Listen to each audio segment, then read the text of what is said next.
Bonjour les amis de Piero Monta. Comme vous le savez, nous vous parlons depuis Mexico City. Et je suis accompagné, comme d'habitude, de notre ami Yannick Chimanga, qui est le chef d'œuvre de ce canal et de cette émission. Aujourd'hui, nous sommes venus avec un thème très intéressant que vous nous avez demandé. Et beaucoup de questions sont venues où beaucoup de gens m'ont demandé, par exemple, Piero Monta, parle-nous des opportunités qu'on peut trouver au Mexique. Alors, des opportunités que les jeunes Congolais en particulier peuvent en bénéficier et les jeunes Africains de manière générale. Alors, comme vous le savez, aujourd'hui, nous avons prévu pour vous un sujet que je vais essayer de partager avec vous en long et en large. Et au Mexique, il y a beaucoup d'opportunités. Alors, on ne saura pas parler de toutes les opportunités dans cette émission, mais nous allons commencer à aller petit à petit, mollo. Alors, aujourd'hui, nous avons choisi d'abord un sujet très intéressant qui a fait de certains parmi nous des grandes personnes, des grandes personnalités et qui a donné beaucoup d'opportunités de développement parmi les gens que je connais ici au Mexique. Voilà. Donc, bref, le sujet d'aujourd'hui sera, nous allons parler sur la bourse. Voilà. Une des premières opportunités que nous avons choisies, nous, c'est vous parler sur différentes bourses que le Mexique offre pour le jeune africain ou les Congolais en général. Généralement, beaucoup de gens nous demandent comment est-ce qu'il faut faire pour avoir cette bourse-là. C'est ce que nous allons vous parler aujourd'hui. Mais avant cela, n'oubliez pas de vous abonner à notre canal pour que vous puissiez avoir plus d'informations, plus de détails. Vous pouvez nous écrire sans problème, nous allons vous répondre, mais seulement tenez compte un peu du décalage horaire. Et c'est une chose que je voulais aussi un peu mettre en détail parce que parfois, si vous regardez, on vous répond un peu de manière intermittente, c'est parce que nous tenons compte de notre horaire aussi. Voilà, donc aujourd'hui, nous allons parler des bourses que le Mexique offre pour les étrangers. Et quand on parle ici des étrangers, nous parlons généralement, nous allons nous baser sur les Africains et en particulier les Congolais. Parce que comme vous le savez, nous sommes des Congolais qui vivent ici au Mexique. Alors nous avons eu des opportunités de grandir, de travailler dans ce pays que nous aimons tant. Alors raison pour laquelle nous avons créé ces canaux pour encourager et donner aussi la voix ou montrer la voix à nos jeunes Africains et à nos amis aussi congolais pour appliquer ou pour faire la même chose pour que vous ayez aussi l'opportunité d'aller de l'avant. Alors, prenons d'abord, qu'est-ce que c'est une bourse? Le Mexique offre de bourses d'études. Alors, comme vous le savez, une bourse, c'est une aide financière qu'une institution ou un gouvernement peut donner à certaines personnes qui ont soit mérité par de bonnes prestations académiques ou encore c'est parce qu'ils ont fait une action que l'institution ou le gouvernement considère une action louable. Voilà pourquoi est-ce qu'il y a des bourses. Maintenant, le gouvernement mexicain donne des bourses aussi, pas seulement aux Mexicains, mais aussi aux étrangers. Alors, pour nous, Congolais, par exemple, comment est-ce qu'on peut avoir ce genre de bourse? C'est vrai, pour avoir une bourse d'études, il faut premièrement commencer d'abord à étudier. Donc, commencer d'abord par étudier chez nous. Et généralement, les bourses qui sont ici, ce sont des bourses qui sont octroyées au niveau universitaire. Et donc, vous pouvez venir étudier la licence, le master et peut-être aussi les doctorats. Ce sont les niveaux d'études où vous allez trouver plusieurs fois des bourses ici au Mexique. Donc, étudier une licence, le master et les doctorats. Alors, généralement, beaucoup de nos compatriotes que je connais moi ici, ils ont eu des bourses d'études pour la licence et les masters. Et quelques-uns, mais qui sont un petit nombre, ils ont eu aussi l'opportunité de poursuivre leur doctorat ici au Mexique. Alors, comme vous le savez, nous avons beaucoup de problèmes dans le diplôme la biso au Congo. C'est ça le problème. Alors, diplôme la biso, parfois, vous savez, ce n'est pas du nouveau au niveau des Congolais. Et diplôme la biso n'a pas problème. Parfois, on n'accepte pas ça. Voilà. Raison pour laquelle, si vous avez des opportunités pour poursuivre les études à l'étranger et en particulier ici au Mexique, nous vous encourageons, nous vous invitons à appliquer ou à faire les démarches que nous vous partagerons dans des émissions postérieures pour que vous puissiez faire aussi la même chose que nous, par exemple, qui ont eu ce genre d'opportunités-là. Alors, parlons des universités qui offrent les bourses. Nous avons ici au Mexique, à part le gouvernement mexicain qui donne des bourses à travers certains programmes dont nous allons vous parler, nous allons vous partager aussi comment il faut appliquer à ce genre de programmes. Il y a aussi des institutions qui donnent des bourses. Il y a des entreprises qui donnent des bourses. Il y a des institutions éducatives qui donnent des bourses. Et ici, nous allons vous partager quelques photos ou quelques institutions que vous allez voir qui passent devant vos écrans là, qui donnent des bourses aux étudiants. Nous avons par exemple la UNAM.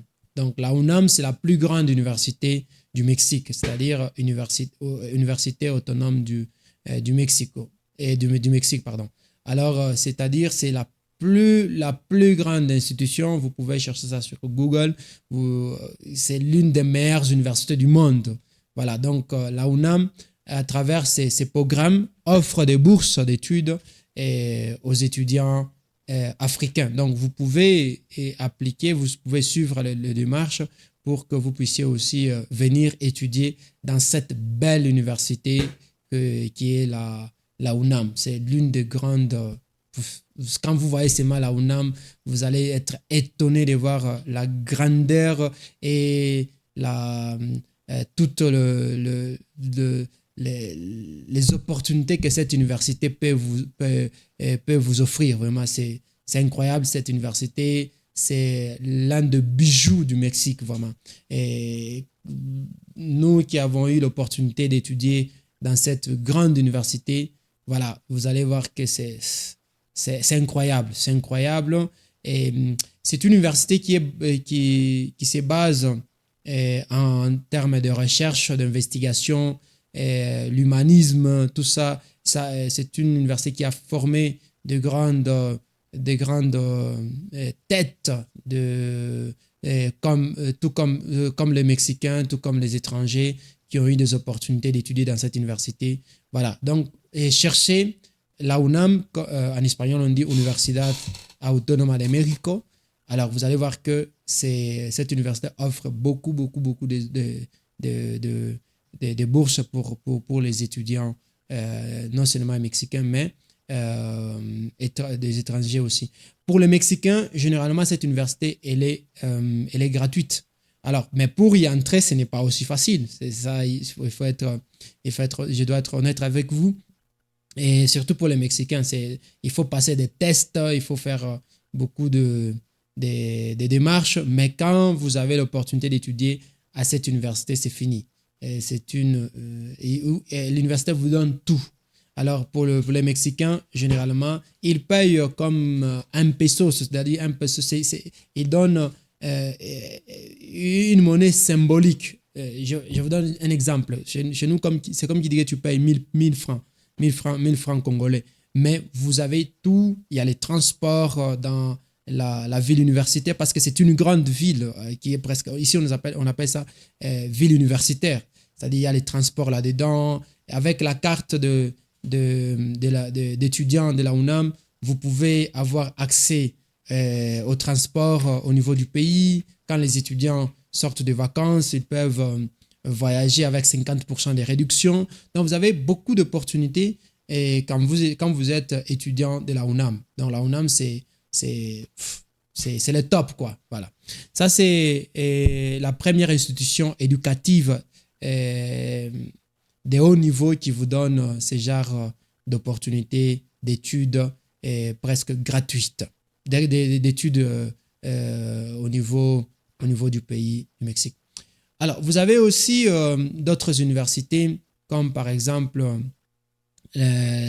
l'Université Polytechnique, qui est l'une des grandes universités aussi ici au Mexique, et tout comme en Amérique latine. C'est-à-dire cette université se base beaucoup plus sur la formation des ingénieurs. Donc, vous voyez, si il y a des Congolais qui sont ici, par exemple, mon ami Yannick qui est avec moi ici, lui, il étudie à cette université avec d'autres compagnons comme Jacob Sunga, Ijef Nabiso, Joachim, et puis vous avez encore Hubert, tout ça. Donc, vous avez et puis Eric qui sont des étudiants de cette université polytechnique nationale de Mexique. Non? Alors, cette université-là forme des ingénieurs. Donc, là, pour étudier aussi, il faut être calé vraiment en mathématiques, en physique, parce que vous êtes appelé à être chercheur dans tel domaine d'ingénierie. Par exemple, nos amis, Yannick, ils étudient, ils seront des ingénieurs en informatique, par exemple. Donc, c'est une université qui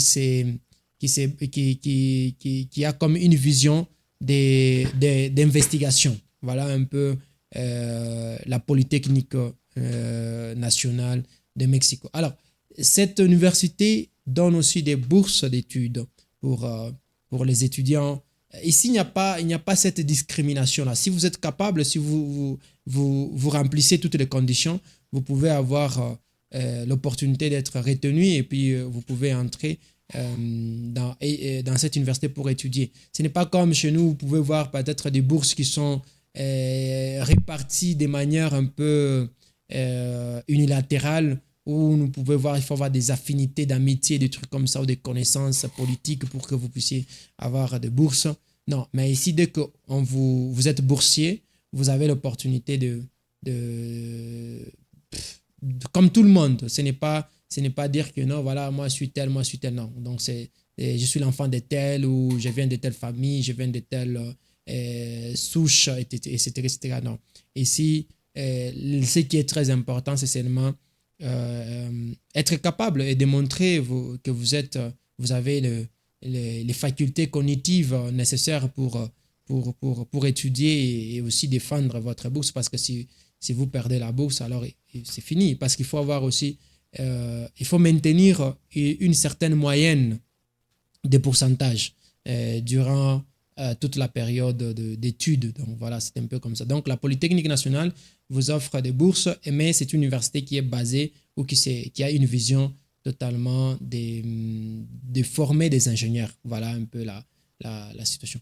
Et puis vous avez une grande université maintenant privée, c'est celle qui fait presque qui essaie un peu de faire des comparaisons, des concours, je ne sais pas, et de tenir tête à la UNAM, qui est l'université nationale publique du Mexique, et en rapport aussi avec l'université Polytechnico. Ce sont des universités du gouvernement. Mais il y a la plus grande université, c'est celle que vous voyez là, la privée, qui est Tecnológico de Monterrey, c'est-à-dire technologique, c'est-à-dire ça c'est l'une des meilleures universités et aussi l'une des universités les plus chères du Mexique. Et là, pour étudier là-bas, c'est un peu il faut avoir un peu aussi les moyens, sinon c'est trop cher. Voilà, dans cette université, c'est une université qui a une vision politique, une vision de business, une vision de créer des gens dans les management, tout ça. Et voilà, c'est un peu la vision du tech. Voilà, là, c'est une université qui est basée qui essaie d'avoir une vision totalement de management. Voilà, c'est un peu comme ça. Alors, voilà, dans cette université, bien qu'elle est trop chère, bien que c'est une université prestigieuse, ou comme vous voyez le nom qui indique technologique, c'est-à-dire technologique, c'est-à-dire dans cette université, tout est basé sur la technologie et ils ont un pas en avance, disons, en termes de technologie. Et aussi, ils forment aussi des ingénieurs en automotrice, des trucs comme ça.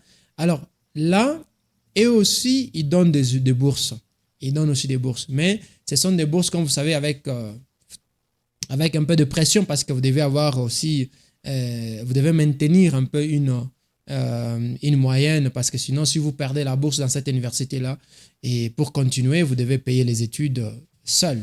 Alors ça aussi, c'est un peu la pression qu'a, par exemple, les étudiants quand ils étudient dans ces genres de universités. Mais ça vaut la peine. Ça vaut la peine si vous avez une opportunité d'appliquer ou de faire des démarches pour cette université-là. Et vous pouvez faire ces démarches-là et si vous avez l'opportunité d'entrer, vous allez aimer. Vous allez aimer. Et en plus, comme c'est une université prestigieuse qui vous donne toutes ces genres d'opportunités, vous allez créer de l'ambiance sociale, vous aurez l'opportunité de faire beaucoup de contacts, c'est ça. Généralement, ces genres d'universités donnent ces opportunités sociales entre les gens.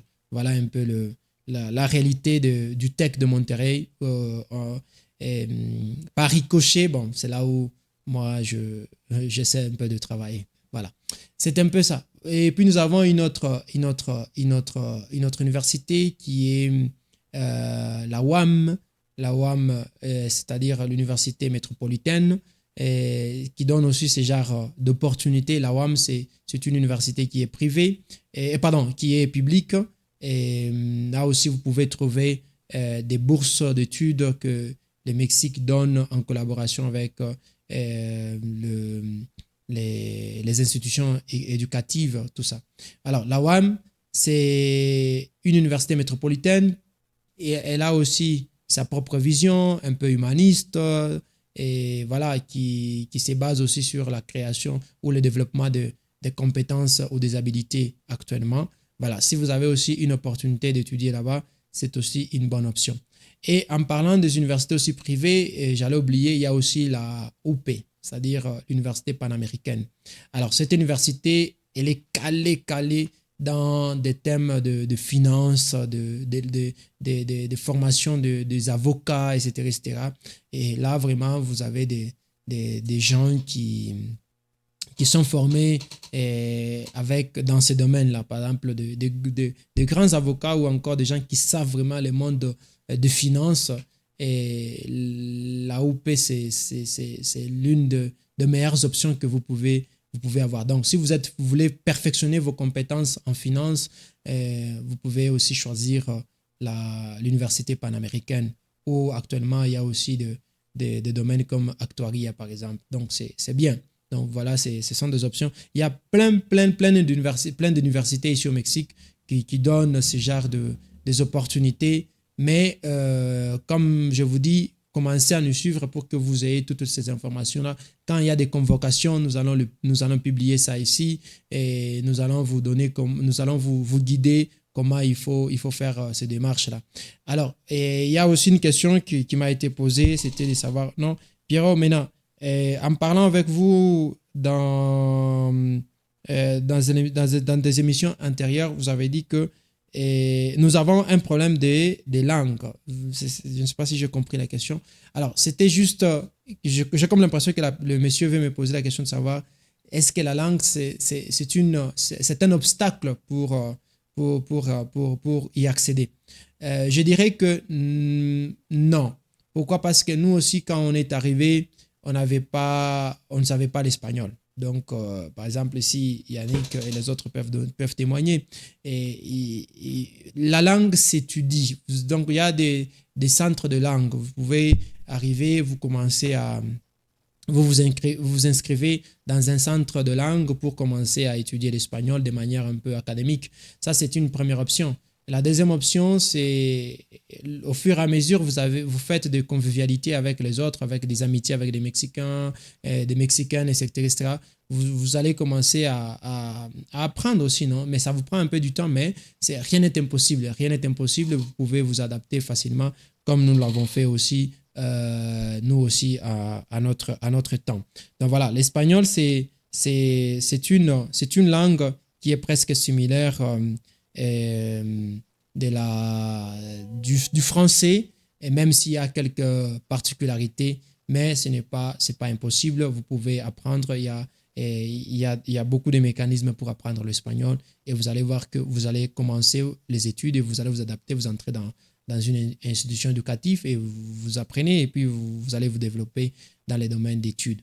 Donc voilà, donc la langue, ce n'est pas un obstacle. Au contraire, c'est un plus parce que apprendre une langue comme l'espagnol, ça vous donne beaucoup d'opportunités, que ce soit au Mexique, que ce soit dans le monde. Parce que imaginez-vous, presque l'Amérique latine parle l'espagnol. Au Mexique, on parle espagnol. Aux États-Unis, l'espagnol, c'est déjà la deuxième langue du pays. Et au Canada, il y a beaucoup de gens qui parlent espagnol. Et sauf le Brésil, par exemple, en Amérique latine, qui parle portugais.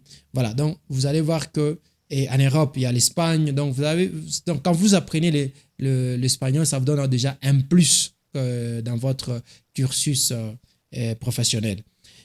Maintenant, revenons sur le thème des bourses. Donc voilà, donc comment ça fonctionne la bourse?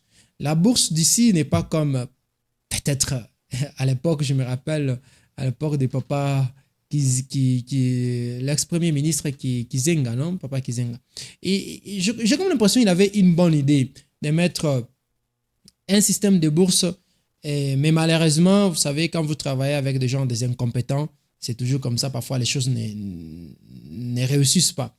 Et à cette époque-là, je crois que le Premier ministre avait l'idée d'instaurer des bourses pour aider les étudiants à avoir quelque chose. Je crois que ce qui était à l'époque à l'université, il y avait un système là de 30 ou 40 dollars, quelque chose comme ça qu'on avait instauré. Et je me rappelle, bon, j'ai eu mes frères qui avaient eu aussi cette opportunité. Parfois, on les donnait 40 dollars d'études qui servaient un peu pour les transports. Ce n'était pas une mauvaise idée, c'était une bonne idée. Mais malheureusement, vous savez, notre système qui est vraiment entaché par la corruption, et cet argent-là, la majorité des fois, c'est parti dans la poche de personnes. Alors, une autre fois, nous allons vous parler comment la bourse arrive ici. Alors, ici, par exemple, au Mexique, la bourse, quand vous êtes boursier, vous savez que chaque premier jour du mois, le premier du mois, non? Quelque chose comme ça.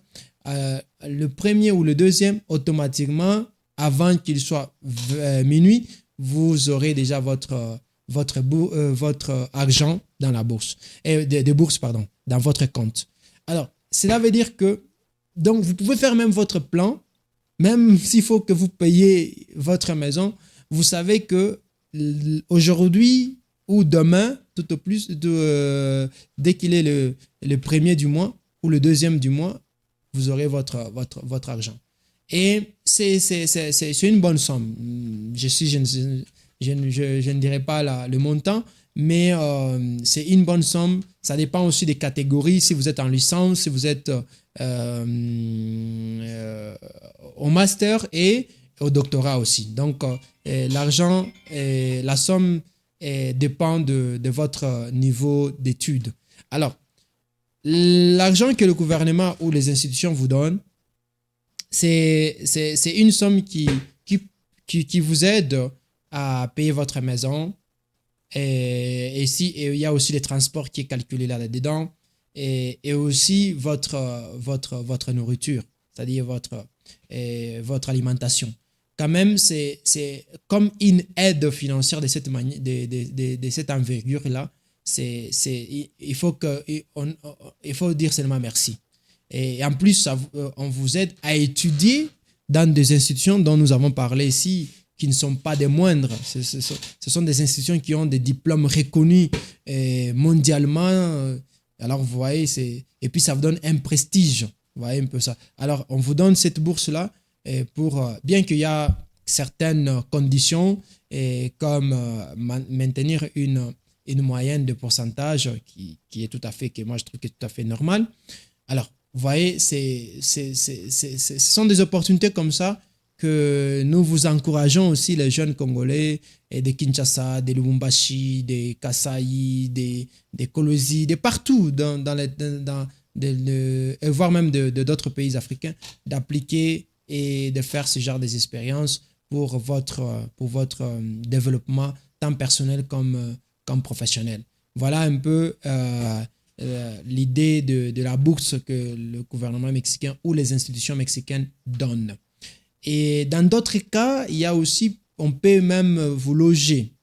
Là, ce sont aussi des cas qui sont aussi exceptionnels et on vous donne. Mais votre devoir, c'est être présent aussi à l'université où vous devez être là en train de faire des recherches. Si vous êtes dans des programmes des investigations, et avec la bourse, ça vous permet d'aller dans certaines provinces, dans certains États, ici on les appelle les États, où vous pouvez faire vos recherches dans vos domaines spécifiques d'études. Donc, vous voyez, ça vous permet aussi de voyager aussi avec votre carte d'étudiant.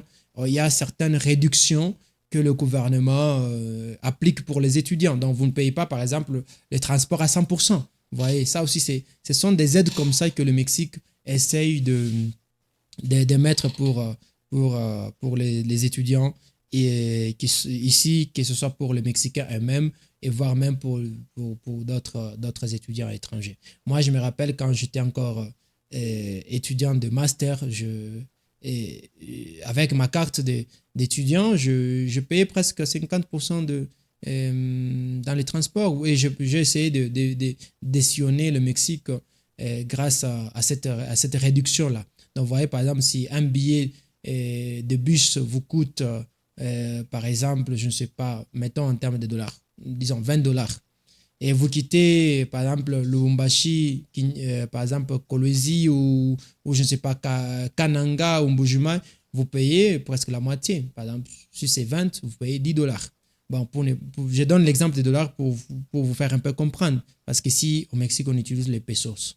Voilà. C'est un peu ça la réalité. Donc, et nous aimerions aussi que ce genre de système soit implémenté aussi dans notre système congolais. Et la bourse de la RDC, parfois on me dit, Pero, comment est-ce que tu trouves la RDC, la bourse que donne la première dame, je crois, elle a un programme de bourse Excellencia, c'est comme ça s'appelle, quelque chose comme ça. Et voilà. Donc, moi, je trouve que c'est une bonne idée que notre première dame, l'épouse du président Félix Tshisekedi, ait eu cette idée-là de créer une fondation qui donne aussi des bourses ou des opportunités à nos jeunes.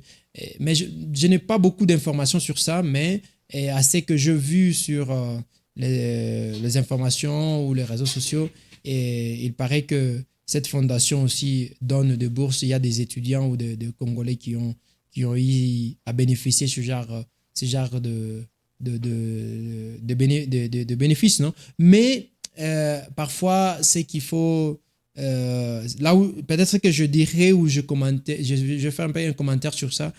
Et j'ai vu que c'est une fondation, mais en général, comme ici au Mexique, par exemple, ou dans d'autres pays que nous avons eu l'opportunité de visiter ou encore de sillonner, de faire des investigations, nous avons pensé qu'il serait mieux que ce genre d'initiative passe aussi par les systèmes éducatifs ou par exemple par le ministère de l'enseignement qui peut s'en charger de ça. Alors, parce que ici au Mexique, par exemple, comme je vous ai dit, c'est le gouvernement à travers les programmes qui sont implémentés dans le ministère de l'Éducation. C'est le ministère de l'Éducation qui s'en charge de dispatcher des bourses par-ci par-là. Et bien qu'il y a aussi des fondations comme celle des Mamas Denise qui essaient aussi de donner des bourses. Ici au Mexique, il y en a. Donc, qui viennent de l'initiative privée. Et aussi, il y a d'autres entreprises de grande envergure qui donnent aussi des bourses. C'est ce que je dirais, par exemple, aussi chez nous. Si nous avons aussi des entreprises qui peuvent aussi s'impliquer dans l'éducation, ça sera une très bonne chose. Parce que, imaginez-vous, si vous avez 50 entreprises qui donnent aussi des bourses aux jeunes Congolais, et ça sera une très bonne chose parce que ces gens-là vont aller étudier à l'étranger, ils vont apprendre quelque chose, et puis dès qu'ils vont rentrer au pays, et ils auront une autre mentalité, ils vont aider aussi les pays. Et c'est ça, c'est un peu ça la réalité. Et parce que quand vous êtes boursier, vous avez cette conscience-là des responsabilités parce que vous savez que du jour au lendemain, et si vous faites de bêtises, votre bourse peut être révoquée. Alors, c'est un peu ça. Donc, j'encourage cette initiative-là de la Fondation Maman Denise qui donne des bourses aux Congolais. Mais bon, ça ne doit pas être seulement réservé au niveau de la présidence parce que nous tous, nous savons que ce n'est pas aussi facile d'atteindre aussi ou par des démarches qui sont un peu complexes pour arriver au niveau de la présidence. Mais alors moi, j'aimerais peut-être, je ne sais pas s'il y a un mécanisme qui est un peu facile pour avoir ce genre de bourse-là. Alors, j'aimerais que peut-être un jour parler avec la fondation des mamans Denise Nyakero pour voir comment ça fonctionne et comment est-ce que les jeunes Congolais essaient un peu de bénéficier de ce genre de bourse, non? Et puis on peut s'entraider avec les idées, avec notre expérience que nous avons ici pour voir comment est-ce qu'on peut aider les jeunes à étudier et à bénéficier de ce genre avoir ce genre d'opportunités. Maintenant, s'il y a aussi d'autres entreprises ou d'autres institutions éducatives ou encore d'autres universités qui ont ce genre d'ambition d'octroyer des bourses pour les jeunes Congolais. J'aimerais préciser une chose. Une bourse, ce n'est pas seulement envoyer les jeunes à l'étranger. Vous pouvez bourser les gens, vous pouvez donner des bourses aux gens, même des gens qui sont sur place. Je vous donne un exemple au Mexique. Des universités qui donnent des bourses. Ils donnent des bourses pour les enfants ou les jeunes qui viennent d'autres provinces, d'autres États, et qui peuvent venir à Mexico City ou qui peuvent aller à Monterrey, qui peuvent aller, je ne sais pas, dans tel ou à Guadalajara étudier. Donc, ce n'est pas seulement envoyer les gens à l'étranger. Donc, ce sont des mécanismes comme ça que des entreprises qui ont quand même les moyens peuvent donner quelques opportunités aux Congolais d'étudier soit à Kinshasa, soit à Lubumbashi, soit à Kolosi, etc. Je vois qu'il y a maintenant des réhabilitations de grandes universités que le gouvernement est en train de faire. Ce sont des choses comme ça qu'il faut encourager et que nous allons toujours encourager quand il y a quelque chose de bien qui est en train de se faire. J'ai vu qu'il y a eu réhabilitation de l'université de Mbujimayi et il y a aussi à Kinshasa aussi, il y a un certain aménagement des infrastructures éducatives. Alors, tout ça sont des choses qu'il faut aussi encourager. Alors, vous pouvez donner des bourses. Les entreprises peuvent s'impliquer et donner aussi des bourses aux Congolais qui n'ont pas assez de moyens pour se payer les études universitaires ou encore des masters ou encore des doctorats. Alors, une entreprise peut faire ça. Alors, ce n'est pas... Donc, je disais que donc, si vous, les jeunes qui nous suivez maintenant, si vous avez encore d'autres informations sur ça, vous pouvez aussi nous donner. Nous allons enrichir toujours les idées par rapport à notre expérience que nous avons ici au niveau du Mexique. Moi, je me rappelle, par exemple, pour le master, moi, j'ai eu une bourse d'études. Alors, cette bourse m'a aidé quand même à étudier. Et pourquoi pas pour les doctorats aussi, je suis en train de terminer mon doctorat, c'est toujours la même dynamique. Donc, nous pouvons aussi donner ce genre d'opportunités. Il y a aussi des entreprises des bourses qui fonctionnent de cette manière. Par exemple, si le frais académique vous coûte, un exemple, $1000, et alors vous pouvez avoir une bourse des 20%, 30%, 40%, 50%. C'est comme ça que ça fonctionne. C'est-à-dire, au lieu que vous puissiez payer la totalité de frais, vous pouvez payer peut-être, je ne sais pas, 500, $600, des trucs comme ça. Donc voilà, c'est un peu la réalité pour que vous puissiez avoir un peu le panorama général de bourse, comment ça fonctionne ici au Mexique. Donc, c'est que voilà un peu les thèmes que vous m'avez demandé que je puisse parler un peu sur les panoramas des bourses d'études qui existent ici au Mexique. Et à partir du Mexique, bon, vous pouvez aussi avoir des bourses pour le Canada, les États-Unis, le Brésil, etc., ou voire même d'autres universités européennes. Et surtout, si vous êtes dans les domaines des recherches, d'investigation, c'est vraiment une très bonne chose. Voilà, mes chers amis, j'espère vous lire prochainement sur WhatsApp ou encore sur nos réseaux sociaux. Suivez-nous. Nous avons beaucoup de sujets à partager avec vous. Vous aurez l'opportunité d'entendre d'autres personnes ici dans notre canal. Et inscrivez-vous massivement. C'est un canal qui est là pour encourager les jeunes Congolais à faire aussi ce genre d'expérience que nous avons fait et pour le bien de notre pays. Et l'expérience que nous avons eue ici, un jour, ça peut aider aussi.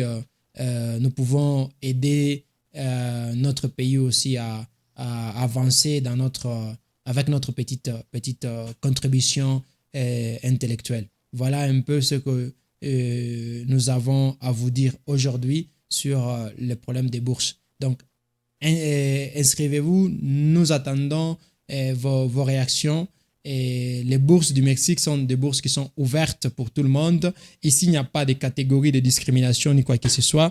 Si seulement qu'il y a une condition, si vous êtes capable et que vous êtes disposé à vivre de nouvelles expériences à l'étranger, et vous êtes le bienvenu. Nous allons vous aider avec la langue, nous allons vous guider comme on le fait toujours avec d'autres personnes pour que vous puissiez aussi avoir ces genres d'opportunités et que vous puissiez vivre ces dont nous avons aussi vécu quand nous étions venus ici. Voilà mes amis, et à la prochaine occasion avec un autre sujet. Ciao.